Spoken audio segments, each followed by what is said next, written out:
What do you get when you throw two preteen girls, an attic full of secrets, divorcing parents, and a little sprinkle of clairvoyance into a blender? A recipe for chaos.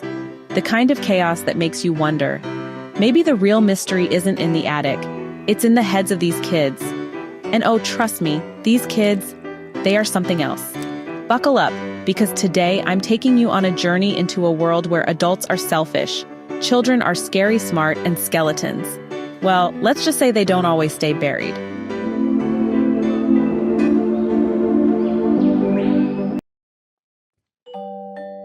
So picture this: divorce, separation, broken homes. It's the new natural order in the 21st century, right? These days, when two people walk down the aisle, it's almost as if they know, right after I do, comes I don't. But hey, adults are adults. They'll survive. What about the kids? They don't exactly get a vote, do they? No.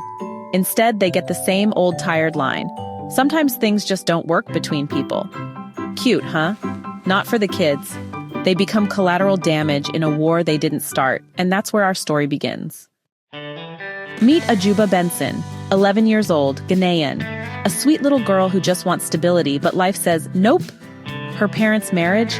Toast. Her mom, after a weird cocktail of miscarriages, stillbirths, and shattered dreams, packs up and moves to London with Ajuba. Fresh start, right? Wrong. Because starting fresh isn't always sunshine and rainbows, especially when your mom starts to unravel mentally. Eventually, Mama Benson hits a breaking point, and Ajuba?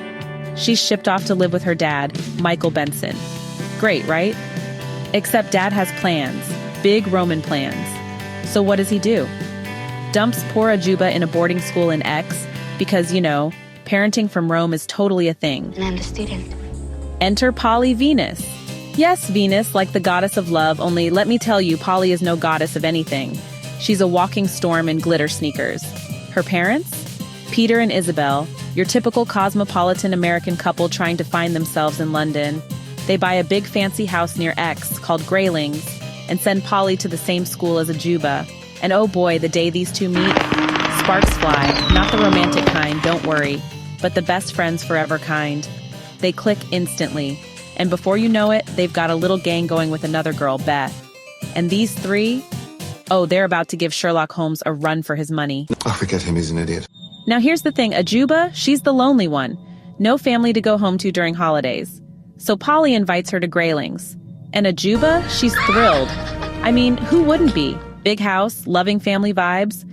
At least that's what she thought. Because the Venus family? Honey, they put the fun in dysfunction. Peter and Isabel are at war. Peter wants out. Isabel?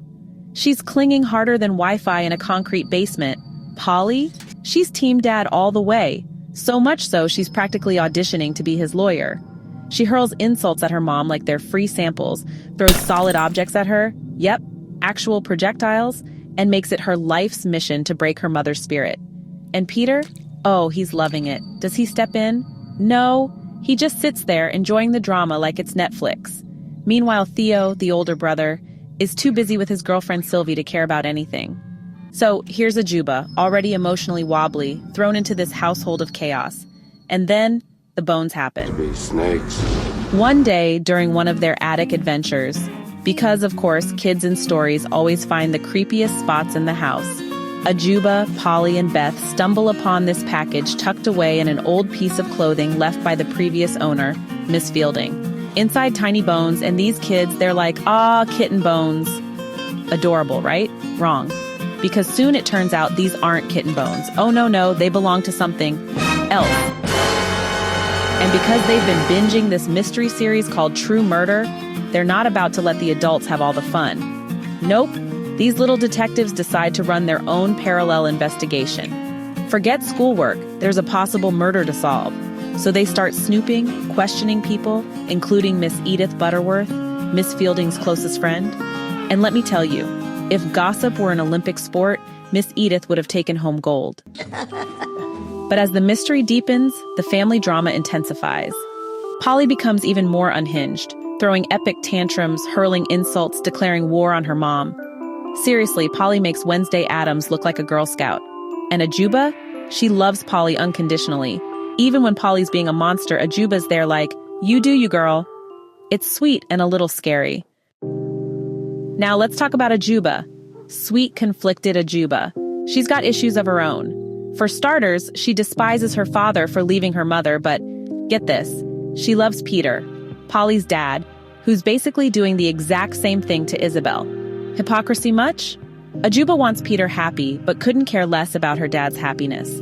She hates Michael's new woman, Nina, but doesn't blink an eye when Peter has a fling with Maria's mom. In Isabel, she sees her own mother, and that bond makes her fiercely protective of her. And the thing is, Ajuba's entire narrative, shaky at best.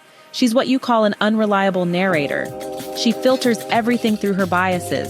She even admits this when she says, listen to this quote, "He left her to me, and for that I can never forgive him." Ouch. That's some deep resentment right there.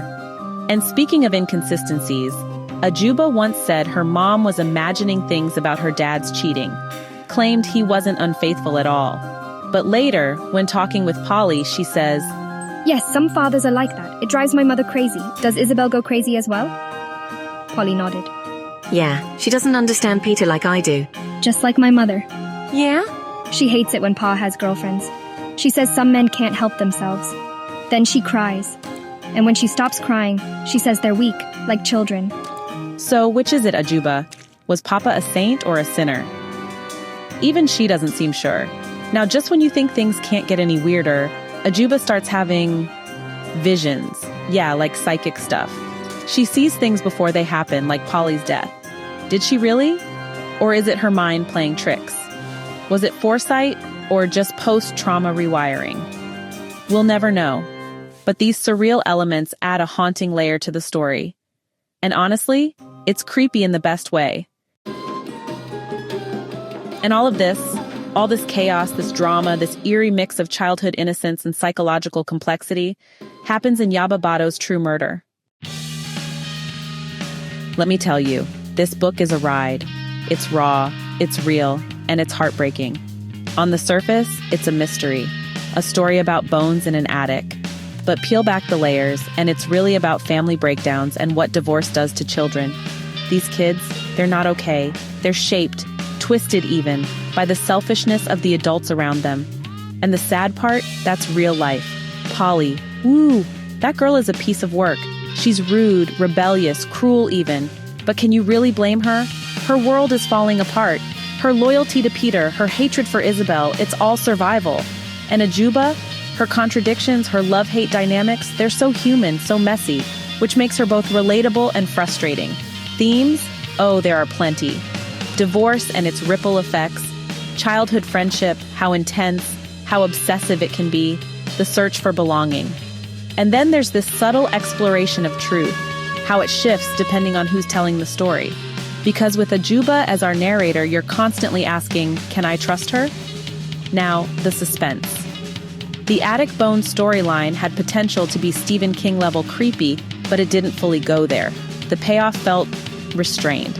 I wanted more spook, more macabre, but maybe that's me. I'm a recovering psychological thriller addict. Still, this book is beautifully written. The boarding school scenes, chef's kiss. The lies, the one-upmanship, the childish arrogance, it's all there. And the adults? Oh, you'll hate them. You'll pity them. Sometimes you'll even pity the kids for being like them. So, would I recommend it? Absolutely. Especially if you're into stories that mix mystery with deep psychological insight. Young adults will love the intrigue. Parents will leave questioning themselves. It's one of those books that stays with you long after you close it. And the mind behind this brilliant story, Yaba Badoe, a Ghanaian-British documentary filmmaker and writer. She's done everything from making BBC documentaries to teaching in Spain and Jamaica. Fun fact, she even made a film about Toni Morrison. Her debut novel, True Murder, came out in 2009, and let me tell you, it announced her as a storyteller to watch. So yeah, pick this one up, read it, and then come back and tell me. Was Polly evil or just broken? Was Ajuba psychic or just traumatized? I want to hear your theories, drop them in the comments.